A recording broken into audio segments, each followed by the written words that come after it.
ইলিশ মাছের মাথা লেজ দিয়ে ডাঁটা শাক খাবো বলে এখানে ইলিশ মাছের মাথা লেজ পানিতে ভিজিয়ে রাখলাম। আসসালামু আলাইকুম, সবাই কেমন আছেন? আলহামদুলিল্লাহ, আমি তো ভালোই আছি। তার আগে আপনাদেরকে বলে যাই, আপনারা কে কোথা থেকে দেখছেন অবশ্যই আমাকে কমেন্ট বক্সে জানালে আমি আপনাদেরকে ধন্যবাদ জানাতে পারবো। তো এক সাইডে ইলিশ মাছের মাথা লেজগুলো রেখে দিলাম, তারপর চলে আসলাম কাটাকুটার মাঝে। তো এখানে আমি এক মোটা শখ করে এনেছিলাম, এক মোটা শাক, 2 মোটা আনিনি, আমি আগে আপাতত এক মোটা খেয়ে দেখি। তো এখানে এক মোটা ডাঁটা শাকের ভিতরে ছিল টোটাল 4টা ডাঁটা শাক নিয়েছে 20 টাকা, আর একটা 5 টাকা করে পড়েছে। ভাবা যায় এত দামি শাক। এই দামি শাকটা আমি আজকে ইলিশ মাছের মাথা লেজ দিয়ে খুব সিম্পলভাবে কম মশলা দিয়ে রান্না করব। তার জন্য আপনারা অবশ্যই শেষ পর্যন্ত আমার ভিডিওটি দেখে যাবেন আর ধৈর্য সহকারে আমার বকবকানি শুনে যাবেন। আর বকবকানি শোনার পর অবশ্যই কমেন্ট বক্সে জানাবেন, তাহলে আমি আপনাদেরকে আবারও ধন্যবাদ জানাতে পারবো। তো এখানে আমি ডাঁটা শাক করতে করতে আমার হাতটা কেটে ফেললাম। দেখেন, আমি দাও ধরলে আমার হাত কাটা যাবে মানে যাবেই। তো এই যে দেখেন, হাতটা কেটে ফেলেছি, কয়েক জায়গা দিয়ে হাত কেটে ফেলেছি। তো আমি এক এক ডাঁটা শাকগুলি কেটে নিচ্ছি খুব ধৈর্য সহকারে, কারণ আমার একটু কাটাকাটি করতে একটু সময় লাগে। তো আপনাদের সাথে বকবক করতে করতে এখানেও আমার ডাঁটা শাকটা কুটা হয়ে গেছে।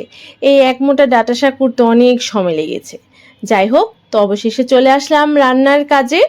তো এখানে আমি পরিমাণ মতো তেল দিয়ে পেঁয়াজ দিয়ে ভেজে নিচ্ছি। তারপর বেসিক যে মশলাগুলি হলুদ, মরিচ, লবণ, এই সামান্য পানি দিয়ে একটু ভালো করে মশলাটা কষিয়ে নিব, যাতে মশলার তেলটা উপরে উঠে আসে, তাহলে তরকারিটা খুবই মজা হয়। আর এখানে দিয়ে দিলাম কাঁচা পাকা একটা টমেটো। টমেটো না দিলে তো চলেই না আমার, মানে টমেটো থাকতে হবে। আর অন্যদিকে ওই যে ইলিশ মাছের মাথা লেজটা ভালো করে ধুইয়ে একটু হালকা ভেজে নিচ্ছি। দেখেন কি সুন্দরভাবে আমার দিকে ড্যাব ড্যাব করে তাকিয়ে আছে। তো যাই হোক, হালকা একটু ভেজে নিয়ে তারপর এটা রান্না করব। আর অপর দিকে মশলাটাও প্রায় কষানো হয়ে গেছে, তেলগুলো দেখেন কি সুন্দর উপরে বেশি এসেছে। আর আমি এখন দিয়ে দিব ডাঁটা শাকগুলি। তো একে একে ডাঁটা শাকগুলি এখানে দিয়ে দিচ্ছি। ও, আপনাদেরকে তো বলতে ভুলিয়েই গেছি, আপনারা কি ডাঁটা শাক পছন্দ করেন?